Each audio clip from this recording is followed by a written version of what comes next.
cai quem está no caminho. Gostaram? Quando eu estava pensando nesse estudo, eu fiquei pensando Tinha um programa no Faustão que era... Você já lembrou? As Olimpíadas do Faustão. E eu gostava de uma das provas das Olimpíadas do Faustão, eu não lembro o nome. A ponte do rio que cai? A ponte do rio que cai. Eu ia falar a ponte dos desesperados. Cara, a ponte do rio que cai, uma vez nós tentamos fazer uma ponte do rio que cai no retiro de jovens. Aí a gente achou melhor não, porque podia dar algum problema. Mas era extraordinário. E aquilo tem muito a ver com a vida cristã. Porque tem gente que tentava passar correndo e caía. Tinha gente que se agarrava, tinha gente que tombava para baixo e ficava preso, igual um bicho preguiça. Era muito legal. Mas a grande verdade é que você tem um caminho para você andar, para você caminhar, e esse caminho foi escolhido por você. Esse caminho não foi escolhido por Deus. O grande problema do cristão é que nós confundimos soberania de Deus é soberano, todo mundo aqui concorda comigo, com escolhas individuais.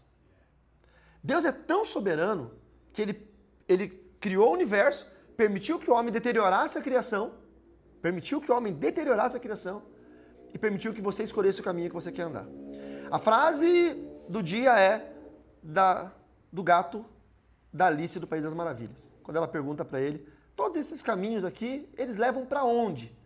E ele perguntou, você quer ir para onde? E ela falou, eu não sei. Então ele disse, pode escolher qualquer um.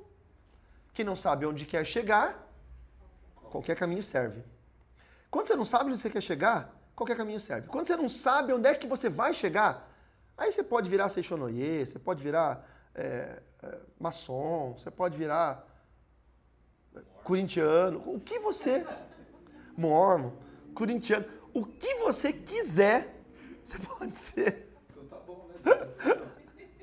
Você pode fazer o que você quiser, porque você não sabe onde você quer chegar. Texto base, Mateus 7, 13 e 14. Entrem pela porta estreita. Não é Cláudio copiando isso tudo ali. Eu fiz isso por peso de consciência. Mandei o PDF aí pra vocês. Eu terminei a anotaçãozinha e mandei o PDF pra vocês. Tá no grupo do projeto. Mateus 13, 14. A senhora não tá no grupo do projeto? Ah, eu não vi. Mateus 7, 13. Nossa, eu tô com uma sede. Tá um calor aqui, não tá, gente? Ô, tio Tito, que surpresa. Eu tava pensando em você logo agora. O Tito, o menino está com sede, mas não temos laranja. Você lembra dessa piada, dessa propaganda do tanque? Tá muito calor, né? Tem que tomar uma água pra refrescar. Obrigado, Tito. Quer Você tá um bem? tangue outra vez? Não, melhor, só uma água Água, mesmo. então tá. Obrigado. Obrigado. Pois é, nossa. Tio Tito é um personagem folclórico aqui do nosso estudo. Mateus 7, 13 e 14. Isso também vai estar lá em Lucas, né? Capítulo 13, mas a gente vai ficar em Mateus.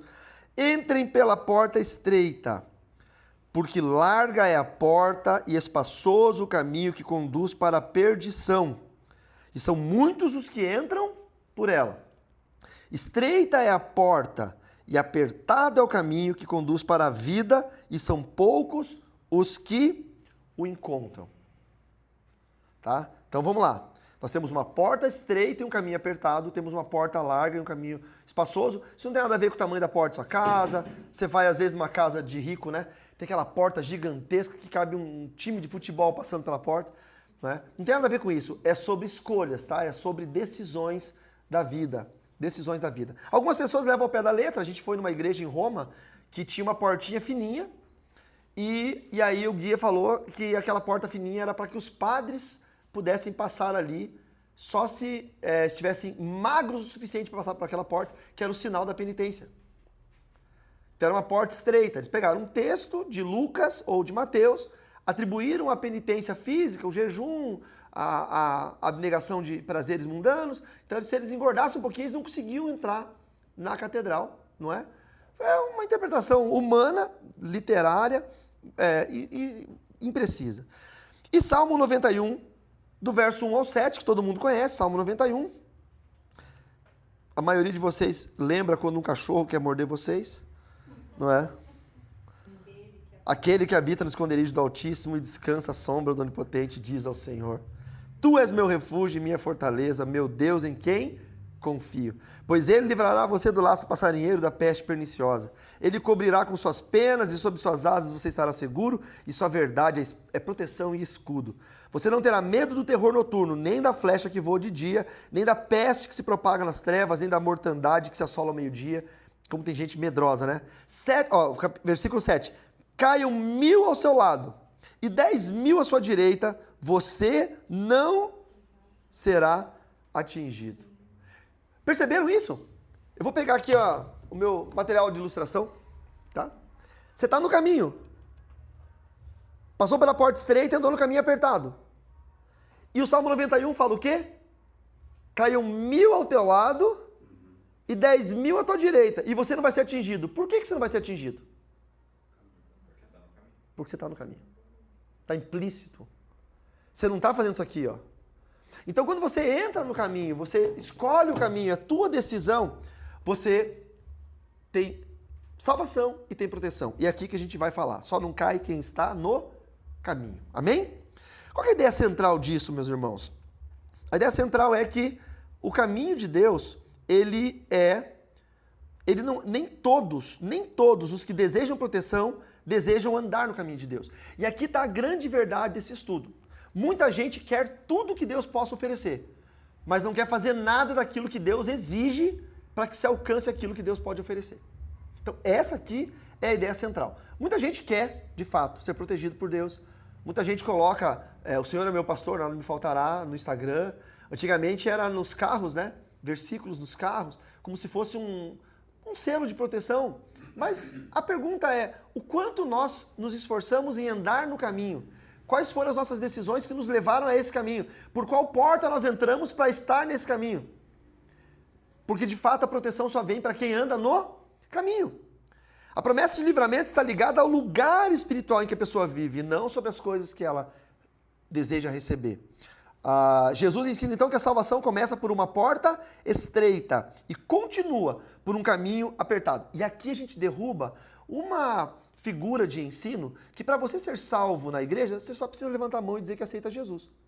Que não é verdade. Porque qualquer um pode fazer isso. Eu já fui em cultos que eu preguei, que gente emocionada veio para frente e disse que queria aceitar Jesus. Mas não andou com Cristo. Eu trabalhei 2 anos na PAC. Você conheceu lá em Barracão a moça que era a assistente da juíza. Toda semana eu fazia culto na PAC. A PAC é um presídio. Toda semana todo mundo levantava a mão e aceitava Jesus. Eles estão presos, é o que eles têm para fazer. Significa que todos aqueles presos, quando cumpriram suas penas e entraram em liberdade, que se fosse a liberdade o semiaberto, depois veio a tornozeleira, aquele negócio todo, eles devotariam suas vidas a Jesus? Dos 2 anos, foi lá na igreja me dar um abraço e falar assim, pastor, eu saí, tá? Eu estou em liberdade. Foi me dar um abraço. Não significa que ele virou crente, que ele virou cristão, que ele vai andar com Jesus. Ele foi só me dar um abraço. Então as pessoas querem aquilo que Deus possa oferecer, mas não está na cabeça das pessoas fazer o que tem que ser feito para receber aquilo que Deus quer oferecer e o que eles desejam. O Salmo 91 mostra então que quando muitos caem ao redor, permanece em pé aquele que está no esconderijo do Altíssimo, ou seja, quem entra pela porta certa e permanece no caminho certo, não está exposto como os demais, porque está em Cristo e debaixo da cobertura de Deus. E aí vem uma frase que eu entendo de uma forma, não sei se o Josué entende de outra. Você está debaixo da minha cobertura espiritual.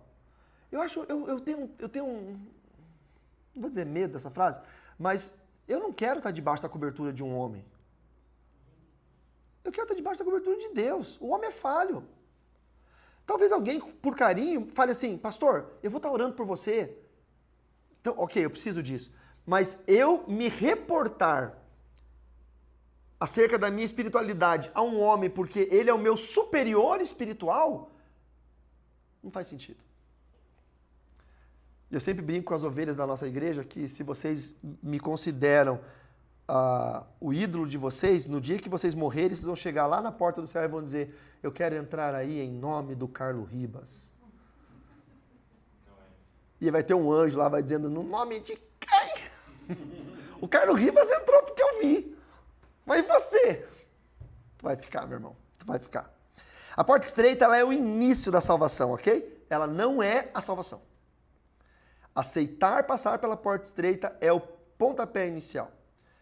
É o que te diferencia do teu eu antigo para o teu eu novo, reformulado, repensado, melhorado. O teu eu 2.0. Imagina que você é um hippie que anda com uma mochila, andarilho pela rua. Imagina que a rua é a vida. E você coloca tudo. Você já viu o andarilho? O andarilho carrega tudo, porque a vida dele é aquilo ali. A gente estava brincando, contando o pastor Josué, quando o Francine e eu viemos do Paraná para cá, a gente colocou toda a nossa mudança dentro de um caminhãozinho, baú toco, aquele que só tem um eixo. E a gente veio com um golzinho atrás daquele caminhão e eu falando para Francine, a nossa vida inteira está dentro daquele caminhãozinho ali. Nós não temos nada. Foi muito estranho. Hoje a gente ri, mas foi estranho. A gente viveu até aqui, não temos nada. Não tem nada. Está tudo dentro do caminhão. E o andarilho, ele leva tudo nas costas. Ele carrega um colchãozinho, ele carrega uma coberta, ele carrega alguma coisa que remeta à família, sei lá, qualquer coisa assim. E ele vai enchendo. Em todo lugar que ele para, ele pega alguma coisa. Onde ele para, ele vê um lixo, ou se ele não mexe no lixo, ele vê uma pedra, sei lá, qualquer coisa. Ele vai colocando naquela mochila e ele passa a carregar o mundo dele, ele carrega nas costas. E o andarilho é o melhor sinal para quem não tem Jesus. Que é o cara que não sabe onde quer chegar, então qualquer caminho serve. Tá? E ele vai carregando a vida dele de um monte de coisa. Ele tem a sua própria opinião, que não necessariamente não é a melhor opinião. Ele tem, por exemplo, para muita gente é um absurdo eu levantar, sei lá, 3 mil reais em dinheiro e mandar para um cara que eu não conheço, que eu vi uma vez só na vida, porque ele decidiu lavar a casa de quem ele não conhece, numa cidade que eu nunca fui. Tem gente que fala, eu pego esse dinheiro e vou comer com a minha mulher, eu pego esse dinheiro, eu troco os pneus da minha bicicleta, eu pego esse dinheiro, E para mim não faz sentido, para mim faz sentido mandar para esse cara. Porque eu deixei de ser andarilho faz muito tempo. Eu não carrego mais a minha vida nas costas. Eu acho uma coisa, eu não carrego mais, eu entrego ela para Deus. Só que o andarilho, ele tem uma mochila tão grande que quando ele vai entrar pela porta estreita, ele não passa. A porta estreita é o começo de uma vida com Deus. É quando você vê que você se encheu tanto de si durante a sua vida, até encontrar Jesus de verdade. Encontrar Jesus não é eu ir na igreja mais legal da cidade. Encontrar Jesus é uma experiência em casa. Pode ser no culto? Pode, mas pode ser em casa. E quando eu encontro com Cristo, a porta é tão estreita que ela só passa eu. Ela não passa a minha memória do passado, ela não passa a minha mochila cheia de tranqueira, ela não passa as minhas opiniões pessoais, ela não passa o meu achismo, ela não passa a minha política, não passa nada, só passa eu. Aí eu quero entrar, mas eu falo assim, Senhor, eu quero entrar, mas eu não quero largar isso aqui. Ou você larga ou você não entra. Eu quero entrar, mas eu gosto disso. Gente, quando eu me converti, eu gostava de muita coisa que não podia passar pela porta estreita. Eu era um namorador, Vitória, não escute isso, que você é muito jovem. Eu era um namorador da escola. Davi, tá pros ouvidos. Eu era um namorador da escola. Chavequeiro. Aí, o meu pai na fé, o Dili, ele falou pra mim assim, entra pela porta estreita e deixa Deus te provar que uma única mulher pode ser mais prazerosa do que todas que você conheceu até hoje. Oh, glória! Eu não quero ver. 27 anos depois, a gente completa esse mês, 25 anos de casado, 2 anos de namoro, vamos comemorar numa viagem pela Europa com alianças novas da Gasfajol, que eu nem estou usando mais a minha aliança velha, porque esse dedo não verá mais o passado, ele verá só o futuro. Mas eu não podia passar pela porta estreita com a minha carnalidade, eu não podia passar. Tem gente que não quer passar pela porta estreita com o seu vício, não consegue. Quer passar pela porta estreita com as suas frustrações, não consegue. Então o que é porta estreita? Ela é o acesso exclusivo à vida. Mas ela é o começo da salvação. Ah, pastor, você está dizendo que eu posso perder a salvação? Você pode, meu irmão. Mas um dia eu fui num culto, levantei a mão e aceitei Jesus e andei com Cristo 10 anos e desviou, virou um treva, tu vai para o inferno, meu irmão. Mas é desse jeito? É. Eu vejo tanta gente chegando no final da vida e se desviando e eu falo assim, nadou. Queimou uma lenha, não cozinhou nada. Queimou uma lenha, nós somos uma carne. Isso é um ditado meio gaúcho. Nadou, morreu na praia. Fez tudo certo, no final fez tudo errado. Deus que tira, né? A pessoa que abandona. Pessoa que abandona. Está lá em Isaías 59:1.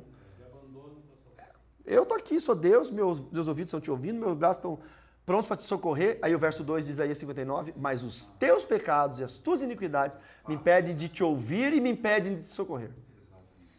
João capítulo 10, verso 9, fala bem assim, ó. Eu sou a porta. Jesus falando. Se alguém entrar por mim, será salvo. Então vocês percebam que a porta não é um local geográfico, não é uma estrutura arquitetônica. A porta é Cristo. Quando você encontra Jesus como o objetivo primeiro da sua vida, ele começa a fazer tanto sentido que agora você sabe no que você quer chegar. Então, não é qualquer caminho que serve.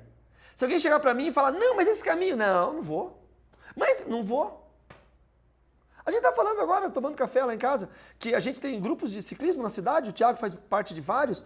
Eu saí dos grupos de ciclismo porque eu estava me expondo para o mundo de uma forma negativa, porque a loja me colocava num grupo de ciclismo cheio de homem e algumas mulheres, e aí já tinha um homem que já ia lá e já colocava uma mulher pelada no grupo. Aí o que eu fazia? Eu não brigava, não fazia nada, eu só saía. Mas daí aparece lá o cabeça oca, desrespeitoso, porque se tem outras mulheres, eu acho que o cara é muito desrespeitoso fazer isso, coloca lá um memezinho, sei lá o que é, um gif. Aí, Carlos Ribas saiu. Todo mundo sabe que eu sou pastor. Aí todo mundo começa, o pastor saiu. Eu estava me expondo para quem não se importa com Jesus. Eu comecei a falar para meus amigos, não me coloque em grupo nenhum. Não me coloca. Por que não me coloca? Não é porque eu sou chato, porque eu sou chato. Mas não é porque eu sou chato somente. É porque eu sei o caminho que eu tenho que andar. Eu sei onde eu quero chegar. Não é qualquer caminho que serve. Aonde eu quero chegar, esse caminho não me serve. Então, eu sou chato, mas eu tenho que ser um chato consciente. Tem gente que só é chato porque ele gosta de ser chato, não é? Isso mostra, então, que a porta estreita não é uma religião. A porta estreita é, e também não é um esforço humano, e nem uma filosofia moral. A porta estreita é um ser, é Deus. A porta estreita é o próprio Cristo. E por que ela é estreita, irmãos? Anotei algumas coisinhas. Porque não entra por ela carregando o pecado sem arrependimento. Não tem como. Você entra na igreja, você vira membro, você dá dízimo, você toma ceia. Tendo pecado sem arrependimento. Você consegue ser crente e você consegue ser membro de igreja, você consegue ser obreiro, você consegue ser ministro de louvor, você consegue ser pastor, você consegue ser pregador, você consegue até ser pastor presidente de igreja. Você consegue. Você só não consegue entrar pela porta estreita. E isso significa que tem muito crente sem Cristo, muito ministro de louvor sem Cristo, muito pregador sem Cristo, muito pastor sem Cristo, muito líder de igreja, pastor presidente sem Cristo. Porque ele conseguiu tudo. E aí ele vai, de uma forma alienada, dizer bem assim, mas é claro que Deus está comigo, olha o tamanho da igreja que eu abri. Olha a multidão que está aqui me ouvindo, é claro que Deus está comigo. Meu irmão, Satanás ofereceu isso para Jesus no deserto. Se ajoelha e me adora que eu te dou multidões. Não confunda sucesso pessoal com unção. Porque tem um pastorzinho no bairro da sua cidade, pobrinho, que tem meia dúzia de ovelha e ele é homem de Deus e entrou pela porta estreita. E tem um pastor milionário com uma igreja de milhões e de milhares que provavelmente não conseguiu entrar ainda. Não entra pela porta estreita quem gosta de autonomia espiritual. Se você é autônomo espiritual, você acha que isso é... Não, isso eu não concordo. Isso eu concordo. Eu não vejo isso como pecado. Eu não vejo... Você é assim? Você é autônomo? Você manda o seu nariz? Você não passa pela porta estreita. Não entra pela porta estreita por qualquer caminho. Porque a Bíblia fala que entra pela janela, pela janela é ladrão. Então não se entra por qualquer caminho. E também a porta estreita, ela é estreita porque ela exclui a autossalvação. Só consegue entrar quem se rende, quem se arrepende e quem crê. Amém? Aí se você for pensar, né? E a porta larga, qual que é a distinção? Eu vi o Josué falando esse final de semana sobre alguém que te ensinou a ler os versículos ao contrário para entender. É como se você falasse o Senhor é meu pastor, não me faltará. Se o Senhor não for meu pastor, tudo vai me faltar. Então a gente vai fazer esse antagonismo literário. É uma... Qual que é o termo da filosofia? Antítese. Não, mas quando tem um discurso sobre assuntos que se opõem. a dialética. A porta larga, ela representa facilidade sem renúncia. Né? Seja crente, venha como que você está e fica aí, do jeito que você está. Religiosidade sem conversão, vida sem cruz. Vida sem cruz. Gente, eu já fui em igreja que a logomarca da igreja é bonita. Mas só tem a logomarca da igreja, o nome da igreja e frase de efeito. Eu não vi a cruz em lugar nenhum. Aí eu fiquei pensando, será que essa igreja é de Jesus? Não que seja obrigatório, não, mas fala sério. Fala sério. Vida sem cruz, um evangelho adaptado à vontade humana, a porta larga aceita tudo isso, mas ela conduz à perdição, ok? E o caminho, então se a porta larga é a entrada, é o começo da salvação, o que é o caminho apertado? O caminho apertado é a continuidade da salvação. Depois da porta, Jesus fala de um caminho. A porta, ela é a entrada, mas o caminho, ele indica uma coisa interessante, ele indica a caminhada, né? Ele indica a permanência, ele indica a perseverança. Perseverar num caminho. A gente pega, o Thiago e eu que somos ciclistas, a Francine também, às vezes você está numa prova que tem, sei lá, 80 quilômetros para você percorrer, teu corpo está cansado, extenuado, está quente, está calor, mas você tem que chegar lá, porque você está perseverando no caminho. Não é todo lugar que tem sombra, não é todo lugar que tem um ponto de apoio, não é todo lugar que você não pode parar. Mas você tem que chegar no seu objetivo neste caminho. O teu GPS lá na bicicleta, ele não te permite cortar o caminho, você tem que seguir. E eu confesso humanamente e espiritualmente, que às vezes num pedal eu falo assim, nossa, falta 30 quilômetros ainda. E eu fico olhando o mapa pensando assim, que vontade de cortar aqui, ó, porque faz uma barrigona, aqui eu corto aqui. E na vida espiritual às vezes é isso. Você fala, meu Deus do céu, outra provação, que vontade de pular essa provação. Eu já falei, irmãos, não é que eu quis morrer. Mas eu já tive dias que eu falei assim, ó Deus, se eu não acordar amanhã seria tão bom. Nunca pensei em me matar. Mas eu estou falando que a provação, a dor, a tristeza, a doença, era tão grande que eu falei assim, poxa, se eu não acordasse amanhã, era um favor que o Senhor me fazia. Seria tão bom. Ou se eu acordasse amanhã e fosse um pesadelo, não fosse a minha vida. Acordei, era um pesadelo. Ufa, igual o meu livro. Tem um livro meu que o cara acorda. Ufa. Era um pesadelo. Então o que é o caminho apertado? Ela é a vida de quem já entrou por Cristo e agora vive em obediência a Ele. E viver obediência é difícil demais. Eu tenho tanta vontade de fazer tanta coisa. No trânsito eu tenho vontade. O meu sonho era comprar um Jeep. Mas não um Jeep qualquer. Renegade. O Renegade, você chega pra bater em alguém e faz assim, pif. Não, eu quero um Jeep do exército americano, um Hummer. Um Hummer. Eu quero um bom advogado. É isso aí, eu quero um bom advogado. E eu quero muito dinheiro. Aí eu só quero, aí quando um chapecoense parar e ligar o alerta em fila dupla, eu quero passar por cima. Parar pra pegar as crianças no chão. Tem um lugar aqui perto do apartamento do amigo meu, né? De pneu gigante, né? Umas caminhonetes de pneu Aqueles, sabe aquelas caminhonetes monstro aqueles de pneu gigante lá? que você vê na televisão? Eu tenho que me certificar que não tem vítimas, só danos materiais. Aí eu quero passar por cima e quero jogar o cartão do meu advogado e falar assim, se resolve com ele. Mas eu não posso. Eu não posso. Tem tanta coisa que eu gostaria. A minha carne clama por justiça. Mas eu não posso. Então é tão difícil andar no caminho. Às vezes a Francine fala pra mim assim, ela bota a mão na minha perna e fala, lembra que tu é pastor. Lembra que tu é pastor. Não precisa ser pastor aqui também faz isso.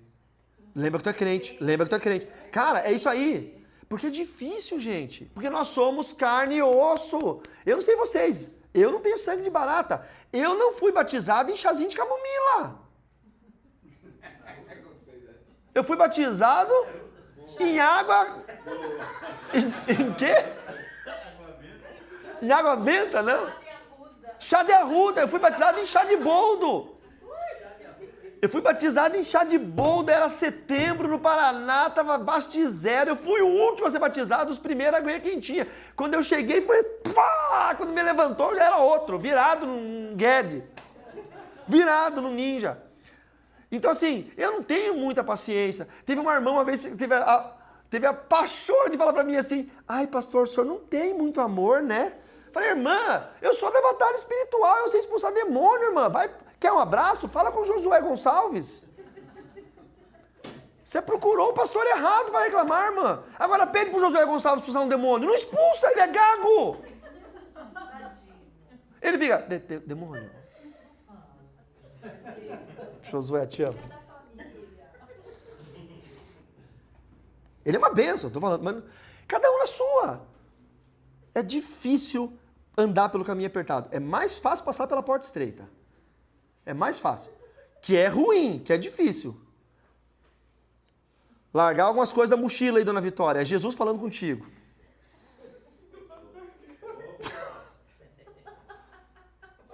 Eu quero ver se a Vitória vai lembrar de um versículo depois. Ela tá com o estudo do celular, ela vai lá. Ah, tu já tá vendo o final do negócio?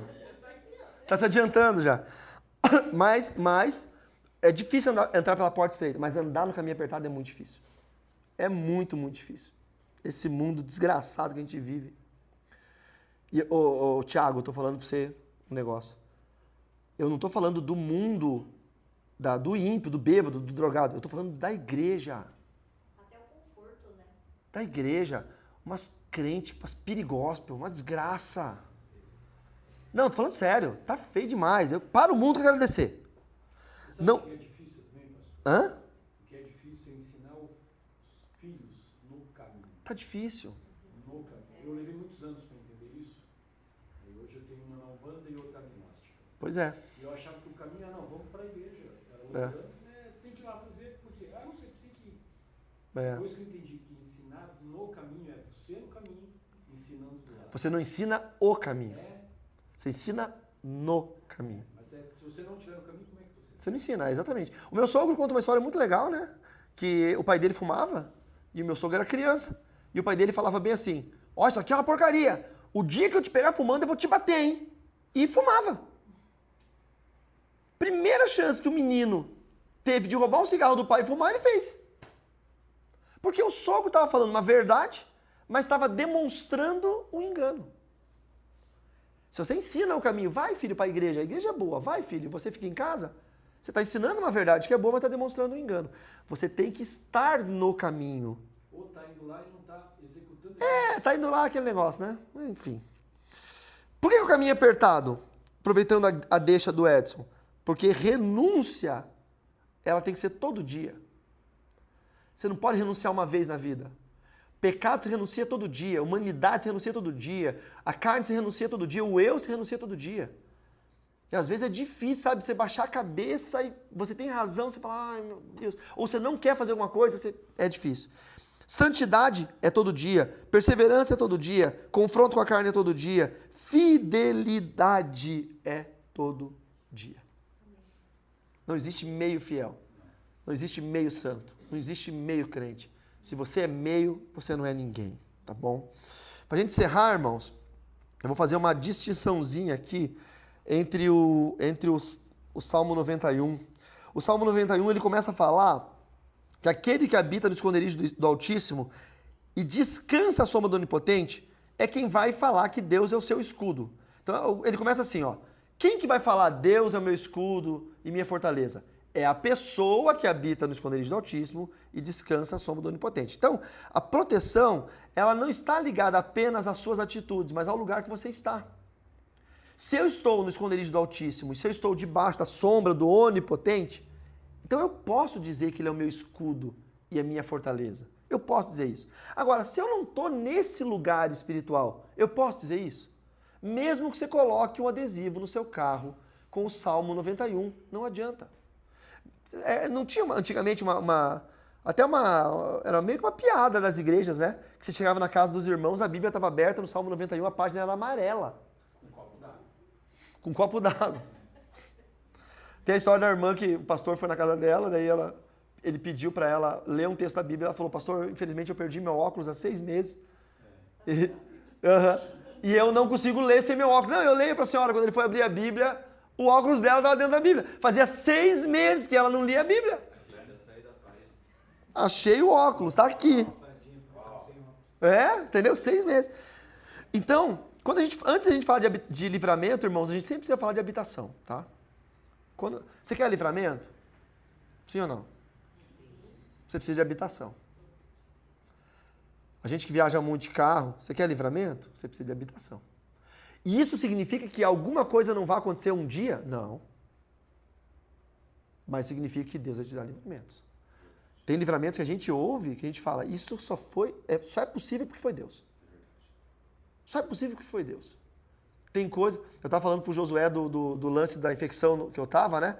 Tava meio milímetro para ir pro coração e eu ia morrer no outro dia. Como que eu descobri isso? Porque eu quebrei um dente.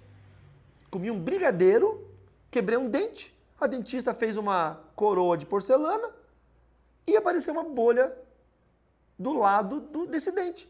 E eu falei para ela, que estranho, você mexeu na raiz ali? Ela, pode ser, volta pra gente radiografar. Radiografou, achou estranho, falou, faz uma tomografia do crânio. Tomografia, doutora? Faz. Eu fiz. Estava todo infeccionado, passando o seio da face, indo para a corrente sanguínea e ia para o coração, pericardite. Por que eu achei? Porque eu quebrei um dente comendo um brigadeiro. O nome disso é livramento. Na hora que eu comi um brigadeiro e quebrei um dente, qual foi a primeira palavra que eu falei? Graças a Deus, é um livramento. Claro que não. Eu falei, maldito brigadeiro. Eu como torresmo toda semana. Nunca quebrei um dente.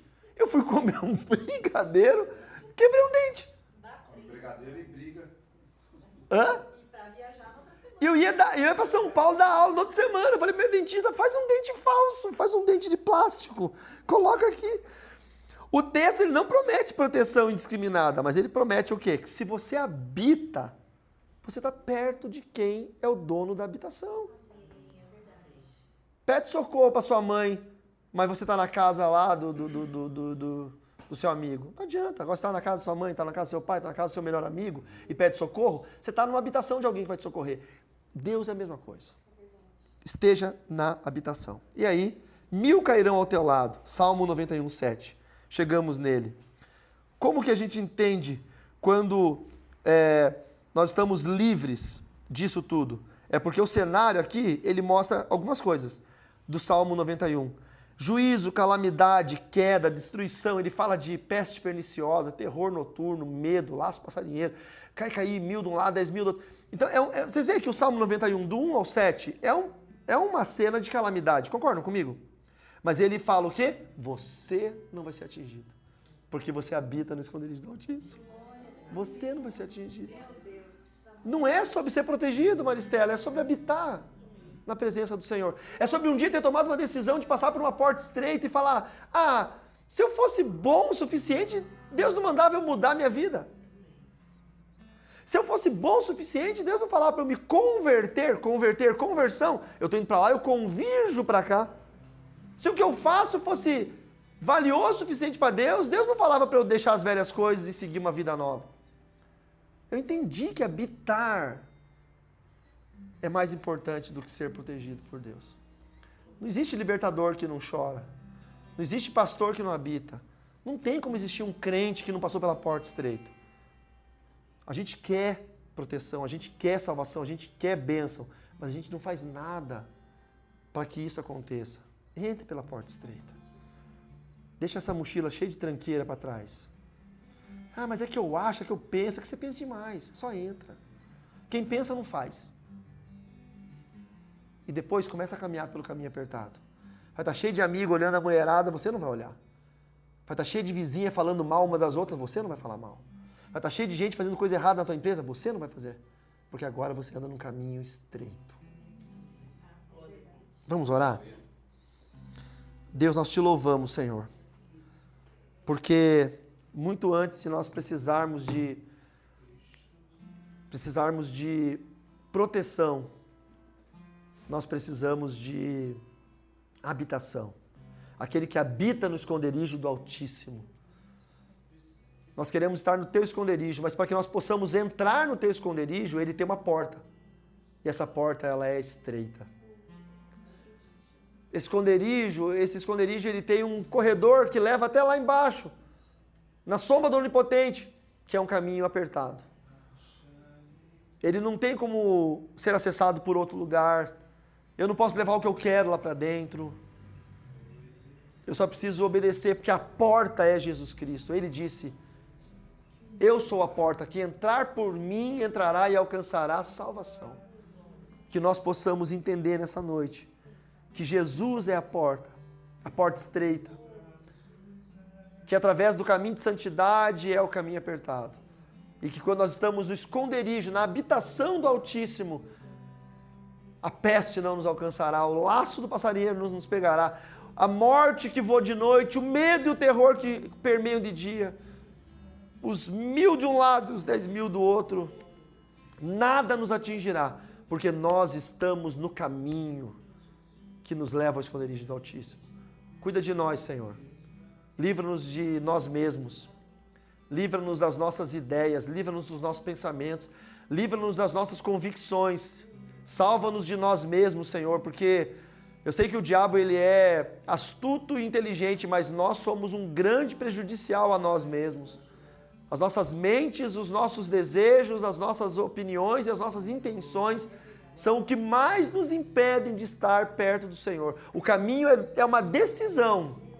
Entrar pela porta estreita é uma decisão que nós precisamos tomar e que nós venhamos a tomá-la hoje, em nome do Senhor Jesus.